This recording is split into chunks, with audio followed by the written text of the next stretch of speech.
गोकर्णः पंडितो ज्ञानी धुंधकारी महाखला। जो संत जी ने फल दिया था, जो गाय को खिला दिया गया, गाय से जो पुत्र पैदा हुआ वो तो बड़ा ज्ञानवान है, लेकिन जो धुंधली का पुत्र है वो बड़ा दुराचारी पापी है। महाराज जैसे ही बड़ा हुआ मैया से पैसे मांगता, मैया कहती अरे ले जा, तू अकेला ही तो है। अच्छा, आपने कभी गांव में देखा होगा जो माचिस होती है, जो माचिस होती है तो माचिस के किनारे का पार्ट हटा देते हैं बच्चे और बीच बीच के जो माचिस होती है उसके पत्ते बना करके खेलने लगते हैं। खेलते हुए कभी देखा है? हमने तो देखा है, बहुत सारी माचिस इकट्ठा कर लेते हैं, उसकी पत्ते बना लेते हैं और बांटने लगते हैं, ये तेरा है, ये मेरा है। भैया वहीं से माँ को सतर्क हो जाना चाहिए, वहीं से पिता को सतर्क हो जाना चाहिए कि अगर आज एक बालक माचिस के पत्ते बना करके खेल रहा है तो जब बड़ा होगा तो ये जुआ तो निश्चित ही खेलने लगेगा। इसलिए वहीं सतर्क हो जाना चाहिए। अब धुंधकारी मैया से मांगता, मैया दे दे, मैया बोली चल ले जा। फिर मांगता, मैया आज देगी, मैया बोली चल ले जा। अब जैसे ही धुंधकारी ज्यादा बिगड़ने लगा, अगर मैया मना करती तो धुंधकारी जबरदस्ती ले जाते, कहीं सोना ले जाते, कहीं धन ले जाते, कहीं चांदी ले जाते।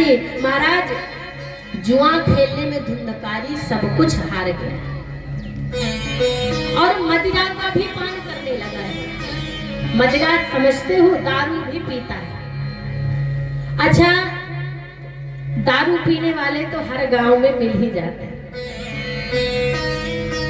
अभी कथा पूरी होते होते क्या पता पीछे ही कहीं आ जाए। तो इसके भी बड़े फायदे हैं। दारू पीने वालों के 3 फायदे बता देते हैं। नंबर पहले में, दारू पीने वाले को कभी भी कुत्ते नहीं काटते। कभी आपने देखा ही नहीं होगा कि दारू पीने वाले को किसी कुत्ते ने काटा है। दारू पीने वाले के घर में कभी चोरी नहीं होती और दारू पीने वाले का कभी बुढ़ापा नहीं आता। क्यों भैया? दारू पीने वाले को कुत्ते इसलिए नहीं काटते क्योंकि कुत्ता भी समझता है ये हमारी जात का ही है, हमारी बिरादरी का है। जैसे हम नालियों में पड़े रहते हैं तो ये भी पी करके नालियों में पड़ा रहता है। अब ये चोरी क्यों नहीं होती?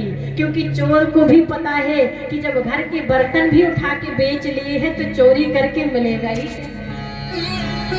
और दारू पीने वाले का कभी बुढ़ापा नहीं आता है क्योंकि जब जवानी में ही किडनी और गुर्दा नष्ट हो जाएंगे तो बुढ़ापा आने का तो कोई सवाल ही नहीं। तो ये दारू पीने वाले के 3 फायदे। इन फायदों को नहीं अपनाना भैया, ये तो मजाक की बात है, लेकिन बात सत्य है। ये तीनों ना तो कभी कुत्ते काटते, ना कभी चोरी होती, ना कभी बुढ़ापा आता। ये बात बिल्कुल सत्य है। महाराज आज धुंधकारी भी मदिरा का पान कर रहा है, मांस का भक्षण कर रहा है।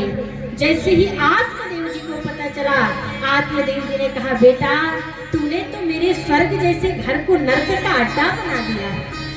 अरे तू जानता है ये घर नहीं मेरा मंदिर है और मंदिर में ऐसे पाप नहीं करते।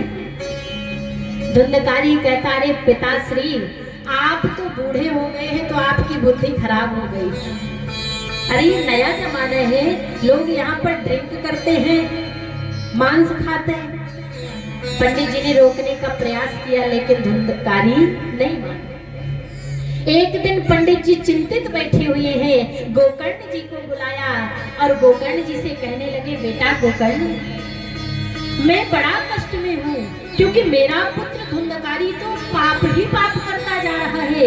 मुझे पता नहीं चलता कि मैं घर को छोड़ करके वन चला जाऊं। गोकर्ण जी कितना सुंदर जवाब देते हैं पिताश्री, अगर जंगल में जाने से भगवान का दर्शन होता तो कितने जानवरों का जन्म तो जंगल में ही होता है, कितने पशु और पक्षी तो जंगल में ही होते हैं।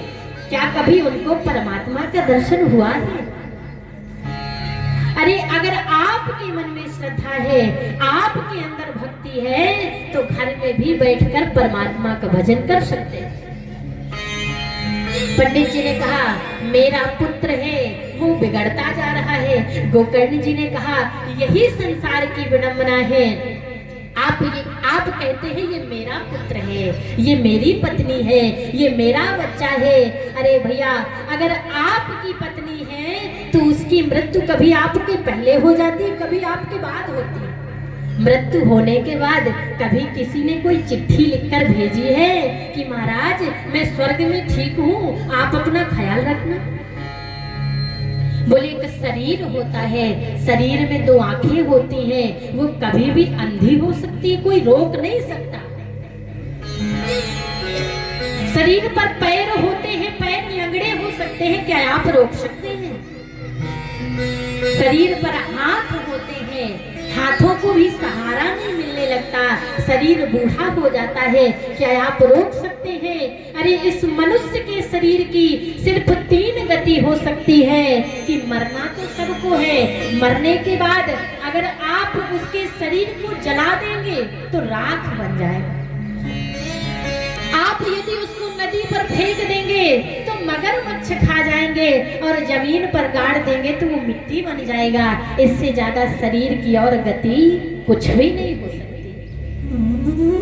अरे अगर पत्नी आपकी है तो बच्चा भी आपका है, लेकिन कभी जीवन में ये नहीं सोचना चाहिए कि पत्नी के बिना मैं नहीं रह सकता, बच्चे के बिना मैं नहीं रह सकता। अगर पत्नी और बच्चे का ख्याल रखना भी आपका धर्म है तो परमात्मा का भजन करना भी आपका धर्म है। अपना कुछ समय गोविंद के चरणों में लगाना भी आपका धर्म है।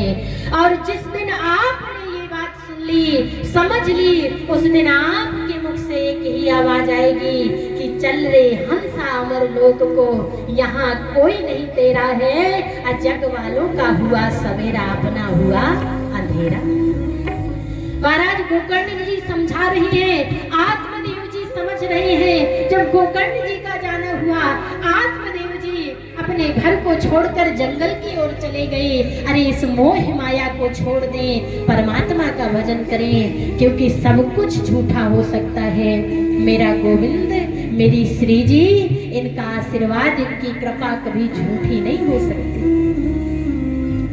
अब धुंधली देवी है, धुंधली देवी कहती है बेटा सुधर जा, बेटा सुधर जा। अब तो धुंधकारी मारपीट भी करने लगा।